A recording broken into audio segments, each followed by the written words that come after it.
right. Good morning, everybody.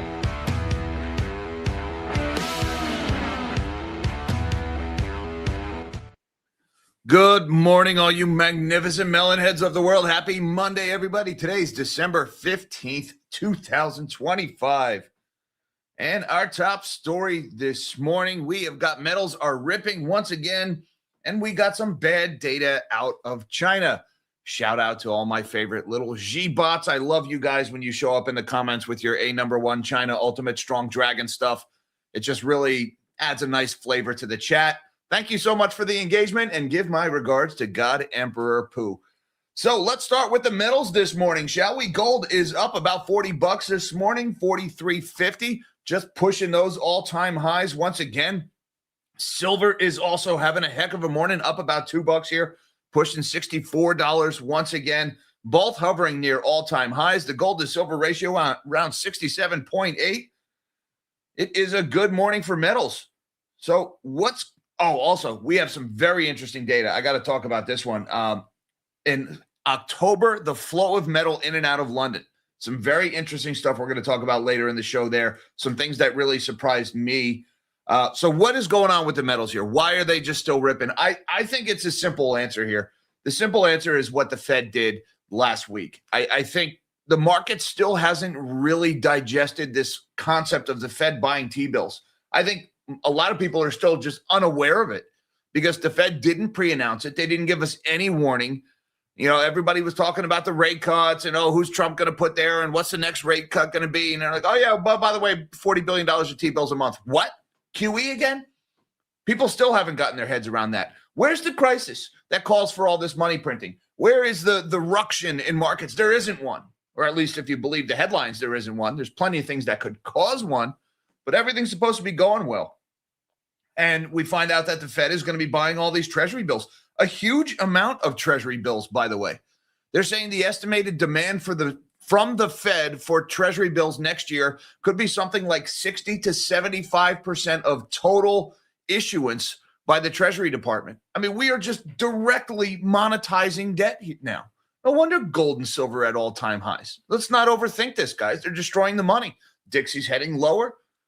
We don't have to get overtly technical here. It's not hard to figure out what's going on.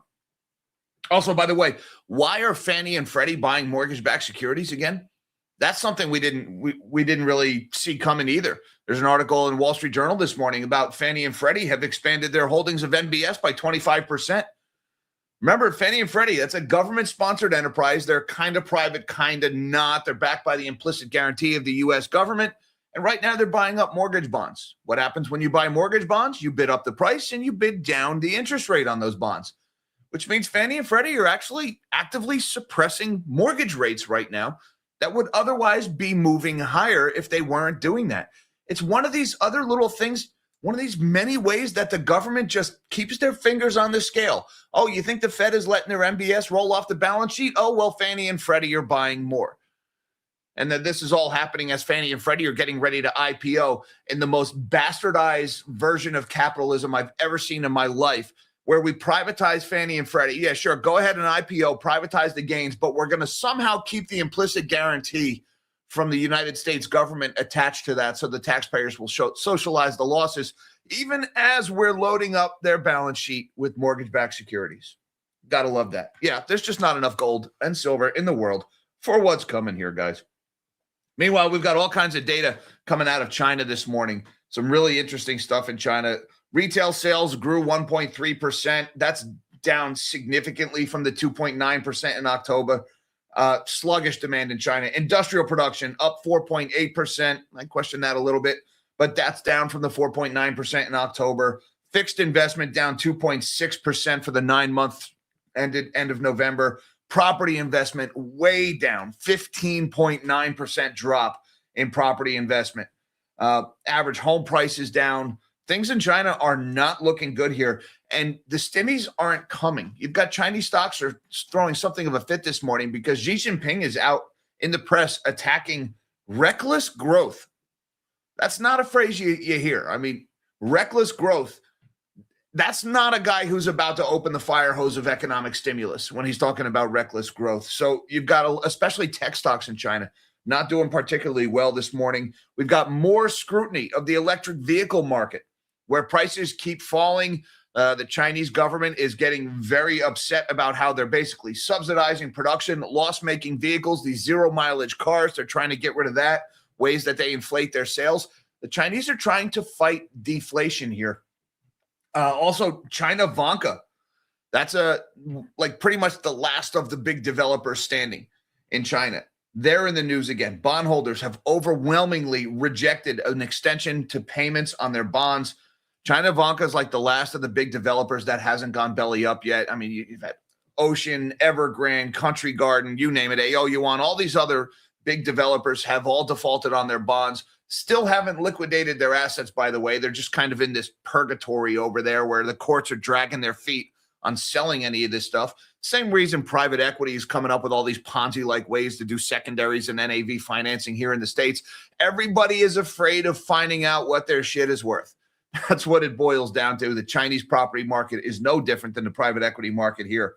But that one, that their bonds trading about 20 cents on the dollar, 30 cents on the dollar, not looking good for Vanke either.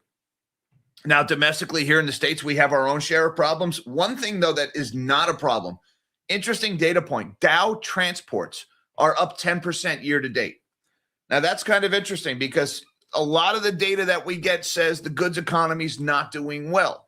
We're seeing the jobs market doesn't look good. And yet the Dow Transports Index is doing particularly well, up 10%. Typically, a surge in the transports means you've got economic growth going on. So what's going on there? We'll talk about that a little bit, but I had to sit down with Craig Fuller from FreightWaves on Friday. We'll be posting that one later on today.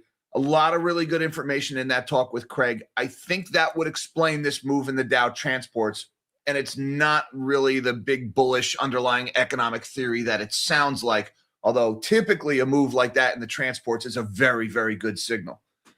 Maybe it's just my perma bear showing. Then again, that too. I wear it here on my sleeve, guys. My perma bear. I resemble that. What else we've got? iRobot has filed for bankruptcy. That is the maker of the Roomba. They were supposed to be merging with Amazon. They decided not to after pushback from regulators, particularly in the European Union. And a year and a half later, iRobot is going kaput. Shareholders are going to get wiped out. And, you know, I hear so much about robots, right? Optimus, humanoid robots, all these stupid demos and robots passing out candy in Times Squares hooked up to a gas-powered generator. Everybody kind of forgot about that. The only consumer robot product in the world, it's been around for about 20 years, and it just went bankrupt. I'm sorry, guys. I just don't think a humanoid robot is going to be washing your dishes anytime soon. Call me crazy, but they've been vacuuming our floors for 20 years, and they just went bankrupt, and they can't get that right. But all of a sudden, Optimus is going to start doing all our household chores for us. This is just stupid science fiction being spun by Silicon Valley. They can't help themselves. Hey, I hear time travel is going to be awesome, though. I think there's a time travel startup that's about to go public. So maybe you guys could bid that one up to a couple of $1 trillion, you animals, you. What else we got? McKinsey is laying people off by the thousands. That's a big consulting firm. Again, underlying economic weakness kind of flies in the face of that story about the Dow Transports. And kind of hilarious story. TPG has lost $600 million on a leveraged buyout of a cosmetics company. Private equity, they just can't help themselves. They buy a company, they saddle it with debt, they pay themselves a big dividend, and shortly thereafter, that company starts to go away. But meanwhile, the founder of that company is off like doing the whole speaking tour and publishing a book about building $1 billion empire and then immediately handing it over to private equity and letting them run it into the ground. You just got to love it. Guys, we got a lot going on this morning. Before we shrink my bell into a head, let's just say yesterday there was a lot of stories that weren't so good. All right. And if you want to hear about those stories, you're going to hear all about it on the other news channels. We're not going to do it here. Let me just tell you my story yesterday. I watched Emmett Otter's Jug Band Christmas with my daughters yesterday, and it was awesome. All right. River Bottom Nightmare Band for the win. So if you guys want to hear about all that nasty shit that happened yesterday elsewhere, there's plenty of that out there, but I'm going to focus on the good instead. That's what I did yesterday while the world was proving just how awful it is outside of my house. Anyways, let's shrink my big melon of a head and see what's going on in the world of finance this morning. Hey, don't forget that like button and that subscribe button for the algorithm, you new guys. So you can come back tomorrow, have your coffee with the Melon Heads as we go through markets every single day. Right now, the S&P 500 is higher by 40 points, 0.57% to the upside. The Dow is also up by 250 points. Stocks having a good morning here, about 0.5% higher. And the NASDAQ is leading the way higher, up 73 points after a pretty rough sell-off for the NASDAQ on Friday, 184 points in the green for the NASDAQ. Dollar's just quietly getting weaker here, 98.3, down another 10 basis points this morning. We were even lower than that not too long ago. Dollar's getting weaker, not too hard to figure out why, guys. The Fed is printing money again. Just don't call it QE. Whatever you do, it's not QE. It's something else. We created a new acronym for it. So yeah, it's a different, totally identical thing. Looking over at the bond market, we got yields a little bit lower this morning, especially on the long end. 30-year Treasury, 4.841. That's lower by 1.5 basis points. The 10-year is at 4.174, down by 2 points. The 2-year, 3.501, off by almost 3 points. And the 1 month is higher by a fraction of a point at 3.670. By the way, shout out to my friends at Macro Edge this morning. Posted this one. I got a kick out of this story. The Bank of Japan is expected to begin selling its 83 trillion yen. That's a lot of yen. About $534 billion portfolio of exchange-traded funds as early as next month. So we talked about this one a couple of months ago, that the Bank of Japan, besides just buying all of their government debt, they've also been buying stocks, ETFs, bidding up their own stock market. Well, they're going to start unwinding that position. And Macro Edge quite hilariously points out here, a process projected to take over 100 years. Okay, good luck with that. You might want to get started. I mean, okay, they're saying they're expected to begin as early as next month. It's going to take 100 years. Why don't you just go ahead and start it now? I mean, these things can't be rushed. Am I right? Good God. What are the odds they actually make it that 100 years without turning the money printers back on and buying it again? Based on what our Fed does, probably pretty slim. Looking over at Bitcoin this morning, it's saying we're higher here, but we're actually had a rough weekend.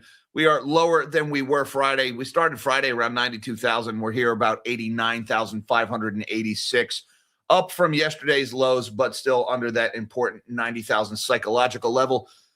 And again, this is as priced on Coinbase, 89,600. Looking over at the precious metals board, okay, we're off our highs of the morning, but still looking pretty good here. A lot of green in metals. Spot gold, $4,327. That's up about 26 bucks or 0.6% higher this morning. February COMEX gold futures, 43.61, higher by almost $33 or 0.75% higher. But silver is up $1.91, 3% higher, 63.93. We were as high as 64.10 this morning. March COMEX futures, 63.99. Do I hear 64? There we go. Sold to the man for $64, up $1.98, 3.2% higher. I like the shiny. Copper is up by 2%. Platinum is up 2.12%. Palladium's having a heck of a morning, up 5.1% for palladium. And WTI crude oil is down by about 0.6%, 33 cents a barrel cheaper at $56.92 for February WTI futures. But back to the metals here. Take a look at this one from Goldfish Charts on X. And I saw this one because my friend Bob Coleman reposted it. Some interesting data here about the flow of silver in and out of London in October. Remember, we're just challenging those October highs right now. We had that big sell-off at the end or middle of October, curiously timed right around options expiration, as always. By the way, options expiration is this Friday as well. Guys, be careful on leverage. We've had some pretty big price smashes right before options expiration over these last couple of months. But it's the flow of metal, where it was coming from and where it was going to versus London. 2,077 tons of imports into London. Remember leading up to that crash in October, and I use the term crash very lightly. It was a minor price correction or a price smash. We went down a couple of bucks. But 2,077 tons of silver flowed into London to alleviate that shortage. There was a big shortage. The cost of lease was very high. There was a shortage of SLV shares. The cost to borrow was over 20% at one point. 1,392 tons of silver came from the United States. They put it on a plane and they sent it over to London to alleviate the shortage. That they were at London was just absolutely draining the COMEX. That is a massive amount. I don't know what the conversion is from tons to troy ounces. That's a lot of freaking troy ounces there. Also notable, 353 tons came from Switzerland into London. That's where they got their metal in order to meet the big demand and to stop the bleeding in London. But also, two other noteworthy points here. London still exported metal to India, 493 tons. So one of the sources of that shortage of metal in London was buying in India. I suspect both central bank and retail buying. There was a lot of stories in September, October about how a lot of the demand in India, especially around the Diwali festival, shifted from gold to silver because gold had already run so much earlier in the year. And so silver was doing its catch-up play in India. A lot of demand in India there, 493 tons. And also noteworthy, no metal from China. Now, the stories I had been told, a lot of the anecdotes and the headlines I had seen said that a lot of the metal was leaving Shanghai and heading back to London to alleviate the shortage. Based on this data, that was not happening. No metal left China for London. So I'm sure there's a lot of the BRICS guys out there are going to take that no metal, no quantities to or from China. And they probably are going to have a lot to say about that, about Chinese declaring war on the Western financial system via silver. Now, normally I'm very dismissive of those talking points, but when I see no metal left China in October, despite a big arbitrage opportunity, well, that's a feather in the cap for the BRICS guys. Let's just put it that way. Gold to silver ratio right now, it is falling again, 67.7. Watch that 65 level, guys. That's just the level that I expect to see a pretty big bounce. Historical average there going back the last 40 years. I know I've had a couple of comments, people telling me I should go back 100 years or 200 years. I'm just not going to live that long, guys. I'm more worried about what's going to happen for the remainder of my life, to be honest with you. So that's why I'm using the prior 40 years. All right, let's talk a little bit about the why. The Fed is buying billions in T-bills. Just don't call it QE. Call it whatever you want. It's not money printing. It's not quantitative easing. It's this totally different other exactly the same thing. The Federal Reserve's most important policy move this past week wasn't the cut in its policy interest rate, but the resumption of its purchases of Treasury securities, government debt. They're printing money and buying bonds. The official line is that the central bank's new buys of $20 billion of Treasury bills a month doesn't represent anything other than ordinary management of money market conditions. This is really quite normal when you think about it. No, it's definitely not. Some veteran Fed watchers aren't so sure. In particular, the central bank purchases seem part of a coordination with the Treasury to help fund the massive U.S. budget deficit and tamp down longer-term bond yields. What happened to Fed independence? Why are we having this stupid argument about Fed independence when the Fed is already coordinating money printing with Treasury debt issuance? There is no Fed independence. There never was. Smoke and mirrors, fake, all of it. As universally anticipated, the Federal Open Market Committee lowered its federal funds target by a quarter point. Less than expected was the renewal of Fed securities purchases just weeks after the central bank ended its redemptions on some of its Treasury holdings. They literally, like 12 days earlier, they ended QT, and they are already starting the money printers up again.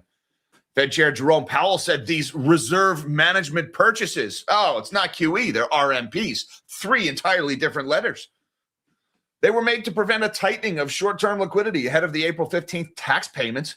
When taxpayers render unto Uncle Sam, their checks go out in the financial system. Conversely, central bank purchases of securities add funds to that system. April is a ways off, however, says George Concalves, head of U.S. macro strategy at MUFG Securities America. He says he doesn't know why the Fed would see the need to preempt tax season pressures so far in advance. And he notes the Fed has ways to cope with temporary disruptions, such as standing repo facilities, which it didn't have in 2019 when the repo market suffered temporary shocks from liquidity shortages. Goncalves notes the Fed will be buying more like $60 billion of T-bills a month, which includes the reinvestment of monthly paydowns from its $2 trillion of agency mortgage-backed securities. That's something, shout out to my friend George Vandelay. We were talking about this on my Patreon Zoom on Friday. That, besides the 40 billion or up to 40 billion of T-bills the Fed is going to be buying, they're also rolling MBS off their balance sheet and then taking those proceeds and putting that into T-bills, put a pin in those MBS coming off the balance sheet. We'll be back to that in just a second. Moreover, it could augment its bill purchases with short-term notes, he says. That would absorb a lot of paper from the markets. Strategist Washington policy team led by Daniel Clifton estimates the Fed's annual demand for $240 billion to $300 billion of T-bills would take up between 60 and 70%. I'm sorry, 60 and 75% of the Treasury's issuance of these short-term obligations. Tell me, this isn't monetizing of debt? 60 to 75% of new T-bill issuance? The Fed is just printing money into existence and buying it? Good God, this is Japanification, guys. I mean, look at what's going on in the JGB market. This is what we're talking about doing here. Now, remember we said the Fed is rolling off the MBS? Well, are they really rolling it off? If some other branch of the government that's not really a branch of the government, it's a private enterprise, but has this weird dotted line to the government, Fannie and Freddie, add billions to mortgage bond portfolios. Yeah, there's your Fed roll-off right there. They're rolling it right off the balance sheet of the Federal Reserve onto the balance sheet of Fannie and Freddie. Fannie Mae and Freddie Mac have added billions of dollars of mortgage-backed securities and home loans to their balance sheets in recent months, fueling speculation that they're trying to push down lending rates and boost their profitability ahead of a potential public offering. The government-backed housing finance giants increased their retained portfolios, the portion of bonds and loans they hold onto rather than sell to investors, by more than 25% in the 5 months through October, according to the latest figures. That's lifted their combined positions to $234 billion, the most since 2021. Analysts estimate they could add as much as $100 billion more next year. For now, though, the impact is mostly being felt in the $9 trillion U.S. agency MBS market. As the government-sponsored enterprises snap up more and more bonds, they're curbing the flow of the securities into the market and supporting prices. Moreover, having two large buyers step in when spreads widen could also dampen volatility and in the process alter how investors evaluate risk. Let me translate that for you. They're suppressing interest rates on mortgages by having Fannie and Freddie buy these bonds at a time when the Fed is supposed to be pushing them higher by unwinding their balance sheet. This is just another way the government fakes the data. If you want to lower mortgage rates, one of the most direct ways to do so is simply directing the GSEs to purchase more mortgage bonds, says Vitaly Lieberman, a portfolio manager at Double Line Capital. This administration is looking at everything. It's just another way they're faking the numbers, guys. Gotta love it. And we wonder why gold and silver just keep going up. Meanwhile, China's got a whole different set of problems. China's economy is deteriorating on several fronts. Broad-based weakening spans consumer spending, investment, and real estate. Problems in China, they're different than ours. They smell different than ours, but at the end of the day, it's the same thing. Fake economic growth causes problems, misallocation of resources. China's economic momentum slowed broadly in November with a marked weakness in consumer spending, adding pressure on Beijing to stabilize household and business demand in the world's second largest economy. The numbers: retail sales plus 1.3% in November from the prior year. That's down from up 2.9% in October. So we've got slowing retail sales growth. Industrial production up 4.8% in November. That's down from the 4.9% growth in October. That's not so bad, especially considering the trade war. Fixed asset investment down 2.6% from the January to November period compared with the same stretch in 2024, widening from a 1.7% in the January to October period last year. So less fixed asset investment, property investment, that is really bad. Down 15.9% from January to November period. In 2024, that was down 14.7% over the same period. So the property market just keeps getting worse. They call a bottom daily in the Chinese housing sector, even though it just keeps going down every day. A lot of bottoms in that Chinese market. Average home prices in 70 cities down 2.8% in November year over year compared to 2.6% in October. The home prices are falling, and they are falling faster. Average urban unemployment rate 5.1% in November, unchanged from October. The unemployment numbers are highly prone to manipulation, I would add, guys. I don't put much stock in the unemployment numbers in China after what they did with the youth unemployment. So now the interesting thing is, they're talking about here, it keeps putting pressure on China's government to act, adding pressure to stabilize household and business demand. All right, these are the Keynesians in the financial press. To them, every problem looks like a problem that could be solved with government stimulus. But it looks like that's not coming in China. Alibaba, Baidu, and JD.com stocks fall. This just spooked Chinese markets, and there is Winnie, the president there, President Xi Jinping. Alibaba, Baidu, and JD.com and other popular Chinese stocks were falling early Monday after disappointing economic data and a warning from the country's leader, Xi Jinping. Soft data has often helped the stocks recently, taken as a sign that government stimulus measures are more likely. But the mood was very different this time. Xi appeared to attack reckless growth and local government spending in comments made at an economic work conference in Beijing. All planning must be based on facts, pursuing real and genuine growth without exaggeration, and promoting high quality and sustainable development, he said, according to a report in China's People Daily on Sunday. Those who are unrealistic, hasty, reckless, and haphazard in their efforts will be held strictly accountable, he added. There's a lot to unpack there, all right? If you're about to fire off stimulus, that's not the kind of thing a guy says right before he starts writing blank checks to people. Reckless growth, responsible development. Also, the fact that they're targeting local governments, that's important too.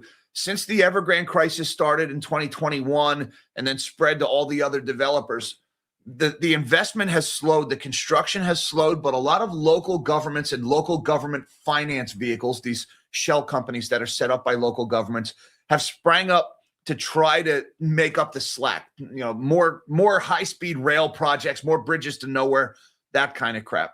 And that's been used to kind of fake this economic growth to offset the collapse in the property market. Xi Jinping is specifically calling out local governments here for reckless, unrealistic, haphazard efforts. This means the stimmies aren't coming, and Chinese stocks did not like it. Now, we also got this one, more problems in the EV market. China steps up price war scrutiny as cars keep getting cheaper.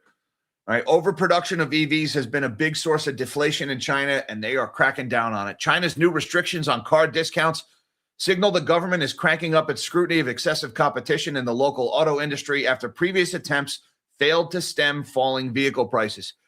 It's time to disappear some CEOs for re-education is what it sounds like there. The State Administration for Market Regulation announced a set of proposed guidelines late Friday, including measures that would prevent manufacturers from pricing cars below the cost of production and to stop dealers from offering discounts or rebates that would effectively bring down vehicle prices below cost. Shares of BYD and other Chinese makers of electric vehicles who've been relying on discounts to prop up slowing demand fell on Monday as the move signaled further scrutiny on the industry, despite China publicly shaming automakers more than 6 months ago for their rat race competition and warnings about financial health of the industry. Prices have continued to drop, and you can see here what those prices have done. A lot of them down double digits. More pricing problems, more deflation problems in China. And of course, the developers, they still got their problems. China Vanke bondholders reject payment extension, raising default risk. This one just yesterday. China Vanke failed to secure bondholder approval to extend by 1 year a bond payment due on Monday. A filing showed increasing the risk of default for the developer and renewing concerns about the crisis-hit property sector. The setback for state-backed Vanke, one of China's highest-profile developers with projects in major cities, renews concerns about the property sector, where some of the country's best-known developers have defaulted in recent years. They've defaulted, but they haven't been liquidated. That's a big detail there, guys. Until they actually sell off the assets to pay back the bad debt, we still don't know how bad it is. It's all just sitting in purgatory. The rejection in a 3-day vote that ended late on Friday gives the developer a grace period of 5 business days to pay 2 billion yuan, or about $280 million, on the onshore bond. The filing in the National Association of Financial Market Institutional Investors showed Vanke may propose extending the grace period to 30 business days, said Yao Yu, founder of credit research firm Rating Dog. If bondholders approve, it would give the developer more time to communicate with investors and reach a consensus. And this part just beautifully reflects the desperation, right?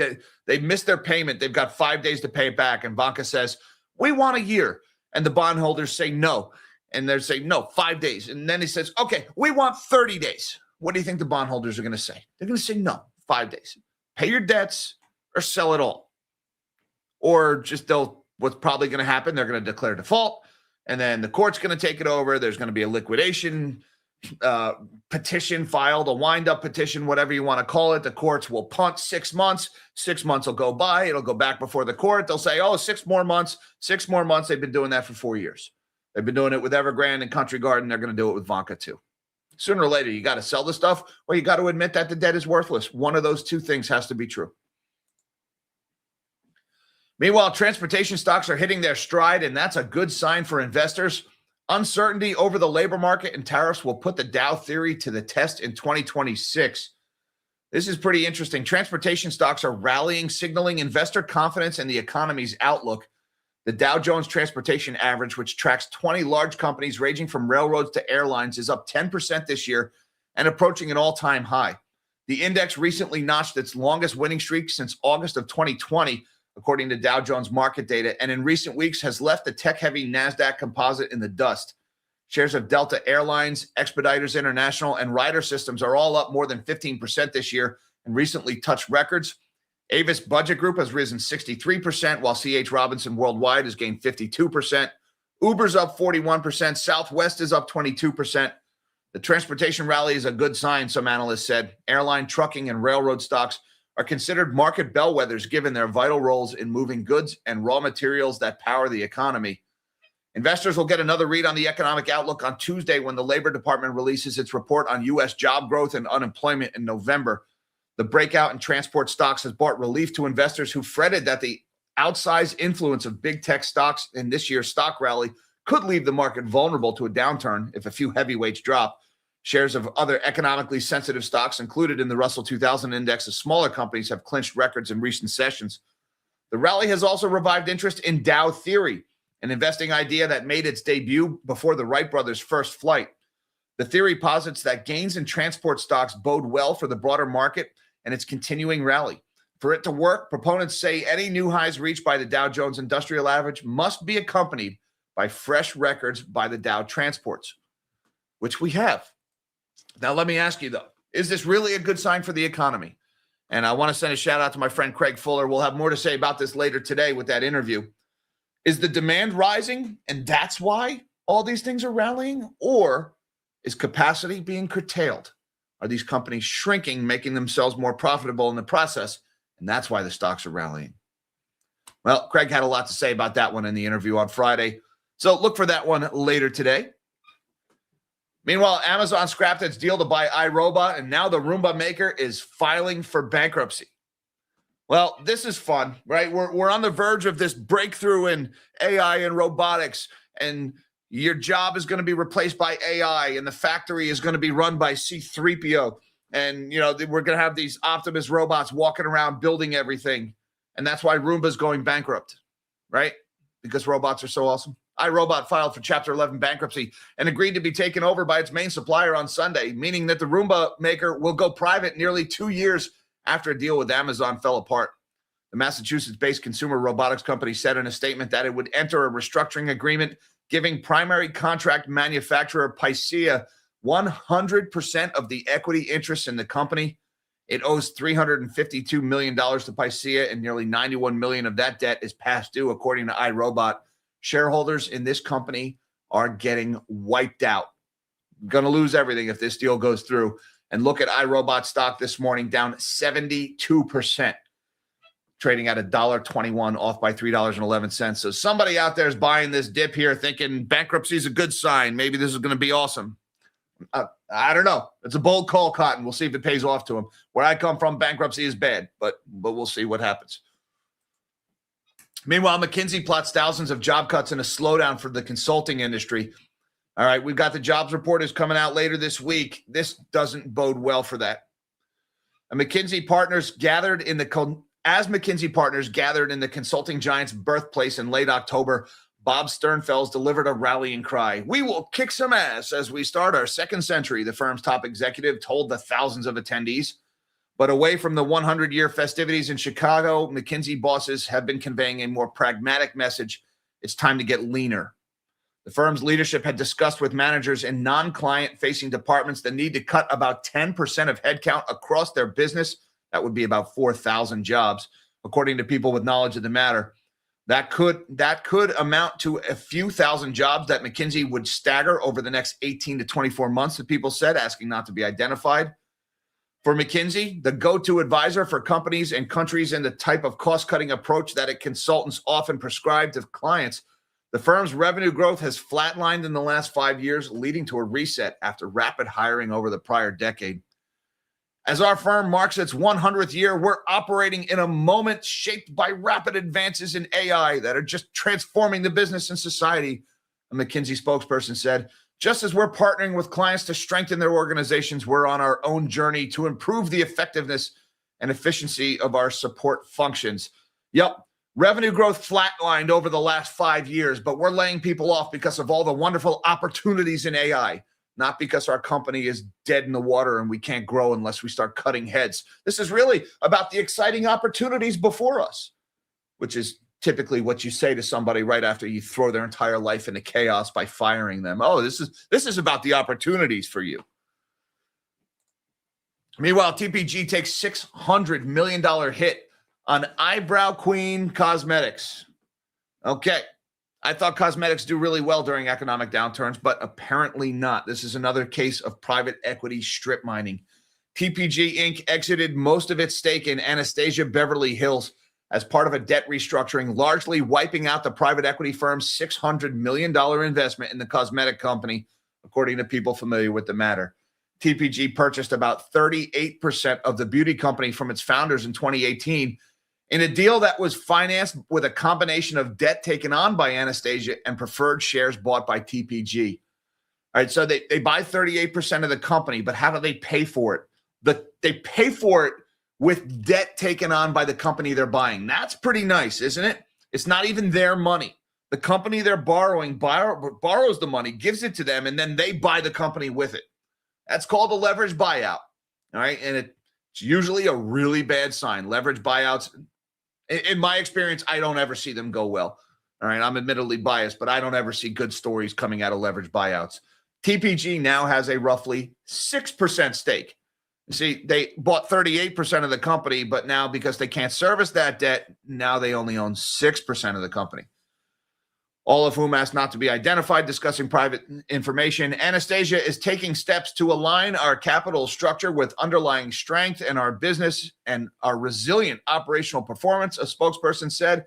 Man, they sound great, don't they? Every time they're like, we're wiping out our investors, it's all about our underlying strength and our resilience, not about how we ran this company into the ground. The company is working with its lenders to address its upcoming loan maturity, the person said. Anastasia gained global prominence by selling eyebrow shaper products that were so popular that Soar became known as the Eyebrow Queen. That's, I guess, their founder. She went on to build an empire with an array of beauty products with distribution through retailers such as Dillard's, Macy's, Nordstrom, and Sephora. Soar published a book in October telling her story of building a billion-dollar beauty empire.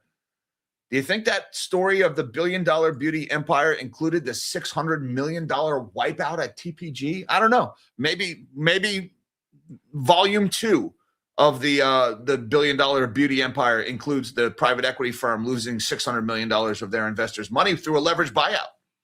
But really, it's a personal growth story. Really. Hey, I just want to say thank you very much to Mr. Hey, how do we say this one? Mr. Roger T. Thanks, Roger. It's hard when it's all one word working together. Roger, thank you for becoming a YouTube member and for supporting the channel. I appreciate that very much. Madison Hype says, what the heck is going on in Oklahoma? It's lawless. Thank you very much, Madison, for plugging my we're going to call this one a documentary because it was a little long to call it a video. If you guys haven't already seen it, I did a video on Friday. I worked on it all last week, all about what's going on in Lindsay, Oklahoma, about the little town with the little bank failure in 2024 that nobody seemed to care about. Nobody at all cared about. And the more I dug into that story, holy crap, the stuff I uncovered in that little town. Guys, I got great feedback from that video. Thank you. Your comments were wonderful. I even got a nice little helping of pearl-clutching hate mail from some of the locals in positions of prominence. Those were very, very, very nice to read. But yeah, it's an interesting story there, what they've done to the people in that town and the towns around it. Really just dreadful. And I hope somebody cares. That's all. we got a lot of government alphabet soup. Somebody's got to go in there and clean up what's going on in there because they are just absolutely bleeding these people dry. Thank you very much, Madison, for supporting the channel. SWFLBOK said, bad time to invest in more gold and silver? Bank, question mark?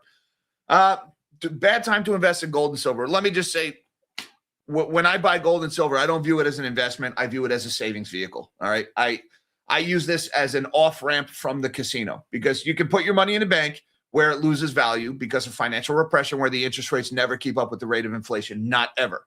All right. Or you could put your money in a casino and risk some dirtbag like Sam Altman or some private equity firm looting your company and taking all your money, leaving you with nothing. Or you can exit the casino and you can store your wealth in something like this. And then it's more on your terms. Yes, there's manipulation in the precious metals market. Yes, it has its ups and downs, but over time it goes up. And well, the last 2 years, it goes up a lot. So is there ever a bad time to do that? In my opinion, no. All right. I try not to track the prices closely when I buy my metals because it's not really about nominal price movement up or down, day-to-day view in the charts. It's long-term savings is what I do for that. So now I do trades. I move in and out of options and SLV and things like that. Yeah, I watch the charts for that, and I watch the gold to silver ratio so I can trade back and forth between silver and gold, maybe hopefully over time add to my weight that way. There's things you can do there, but generally I view that as a savings vehicle more than an investment. Thank you very much, SWFL Buck. Hey, he's back again. He says, Lindsay's story from that investigative work. Yeah, that was a doozy. I went pretty deep on that one, guys. It's a rough watch. I'm not going to lie. And I'll tell you, while I was making that video, it was in the back of my mind. This is too much information.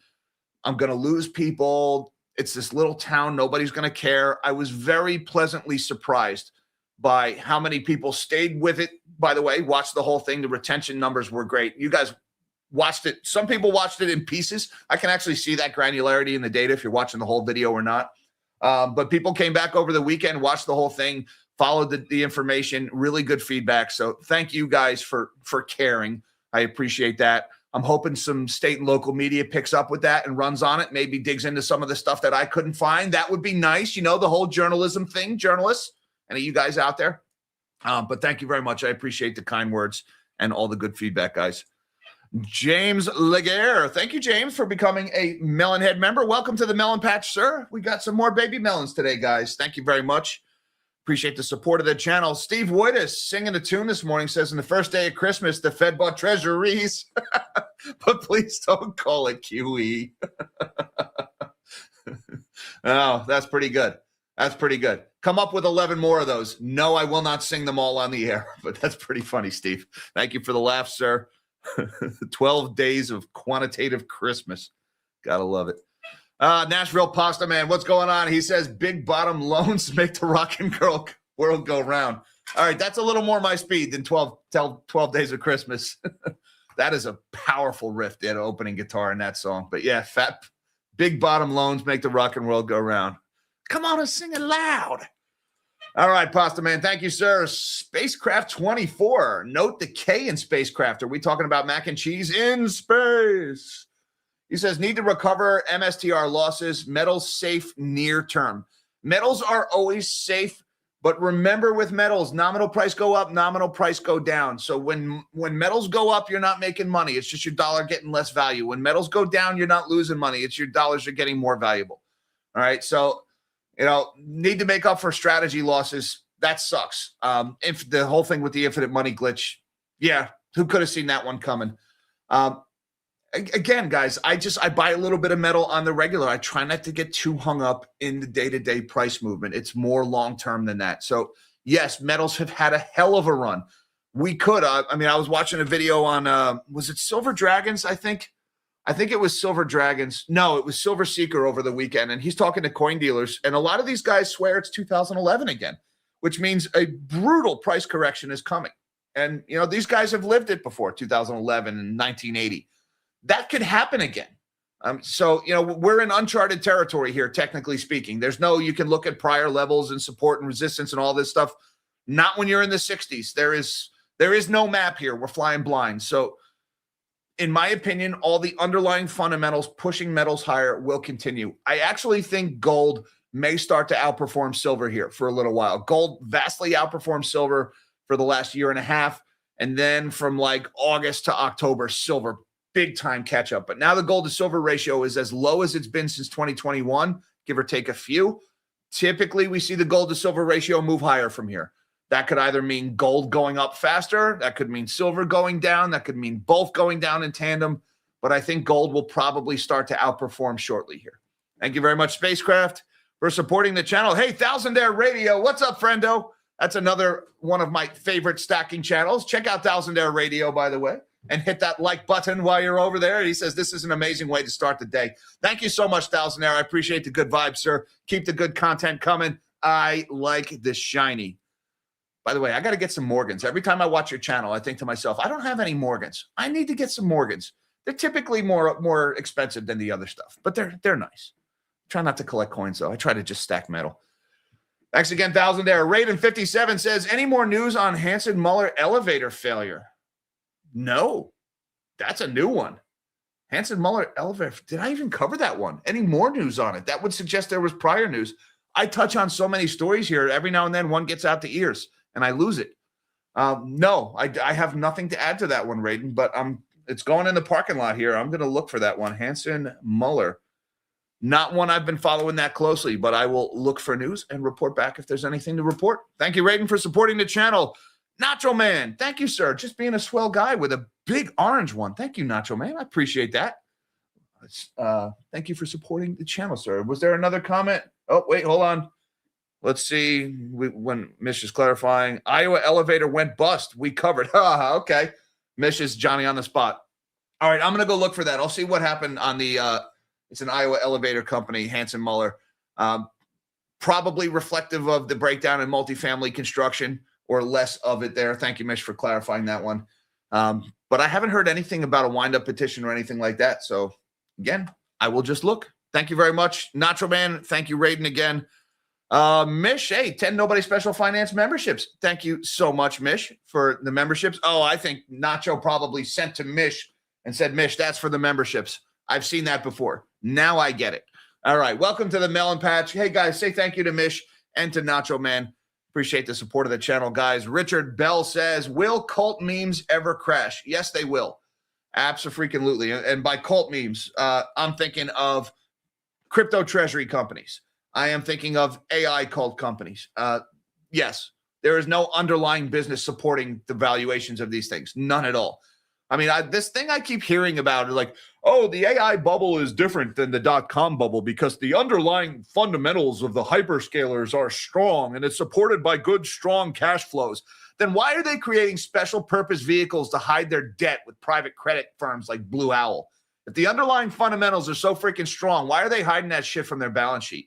That's not the kind of thing strong fundamentals do. Sorry. And by the way, those strong underlying fundamentals and the revenues and everything, who's actually paying to rent all of these data centers that they're building? Oh, that's right. Companies that all hemorrhage cash. Where are they getting their money from? An endless stream of new investors. What happens if those new investors decide to stop investing? The whole thing stops working. By the way, all of these hyperscalers have 4 years, maybe 5, to make back all of this money they invested before those chips become worthless, and it's already been 2. Not going to happen. This bubble is doomed. It's going to be spectacular when it goes up. And just remember, guys, nobody saw this coming. Thank you very much, Richard, for supporting the channel. Pasta Man says, hey, Jack, no comments on memory. I forgot. Sorry. See? Thanks. I'll be here all week. There are companies buying whole computers just to get the memory. Samsung discounting SSDs. I did see the story this morning about the solid state drives. The memory thing that's been going on, Sam Altman basically bought up all the high bandwidth memory on the market. He bought it all. And I don't know if Sam needs it or if this is just Sam's way of like standing in a crowded room and pulling the pin in a grenade and saying, I'll take you all with me, which the kind of things I've read about Sam Altman's personality and some of the behaviors I've seen from him in interviews when he lashes out people who question his omnipotence. Yeah, he is the kind of guy who would pull the pin in a grenade in a crowded room. That is exactly the kind of thing a nut like Sam Altman would do. So maybe he just bought up all the HBM just so nobody else could have it and they all go down together. If OpenAI is going to go bankrupt, you all going with me. Maybe he's just trying to pull a Hunt Brothers on memory chips. I don't know, but he's making a mess. And ever since then, who was it? Micron exited the consumer memory business because of that. So it's just another reason why the gamers absolutely hate AI. They drove up the price of GPUs. Now they're driving up the price of RAM. These guys are making a mess. They're making an absolute mess. This bubble cannot pop soon enough, Pasta Man. And again, just remember, nobody saw this coming. Yep. See what I did there? All right. New Day Adventure says, excellent Oklahoma Bank deep dive, Jack. Very sad, though. I agree. That one was rough, especially the middle of the video. You guys will see. It was hard to sit and listen to. I'm sure some of the stuff talking about the human side of what was done to some of these people. Imagine reading this stuff. Imagine trying to produce that video, trying to record it. And I can tell you, especially that what happened at that Ninica Public School District, I had to read the indictments. Oh, my God, the cases. Oh, my God, the things they said to these girls to try to prevent them from coming forward. What unbelievable sleazebags. And then I have these people like, oh, how could you say such things about good Christian people? I'm getting these hate mails from these people. Oh, really? You're going to use the fact that you went to church to cover up the assault of more than a dozen underage victims? Gag me with that. Gag me. Anyways, yeah. Thank you, New Day Adventure. It was very sad. It was hard to get through, but you got to talk about this stuff. Otherwise, these dirtbags are going to keep doing it. So you just have to do it. Rob Reiner and his yep. Sorry, Jolly. Don't really want to appreciate the support of the channel, but don't really want to go down that rabbit hole. That's a sad, messed up story. Yesterday we kind of showed how bad we could be. There's a lot of bad stuff happened yesterday, but I just want to end on a good note. I can tell you, I introduced my daughters to the River Bottom Nightmare Band for the first time yesterday. And if you guys don't know what the River Bottom Nightmare Band is, I would submit you have not yet lived. So go check out Emmett Otter's Jug Band Christmas. It is, in my opinion, the best Christmas movie that has ever been made. And I sat and watched it with the girls yesterday, and it was awesome. So that's the note we're going to end the show on. And I just want to say thank you, everybody, so much for having your coffee with the Melonheads this morning. Appreciate all the generosity and the super chats and the kind words about the Oklahoma video, guys. Thank you very much. Don't forget that like button and that subscribe button for the YouTube algorithm on the way out. Thank you very much also to my magnanimous Melonheads on YouTube, Patreon, and Buy Me a Coffee. Appreciate the support. Links down below should you feel so inclined. Hi, Mom. Hi, Dad. Love you guys. Everybody, till next time, live small and dream big.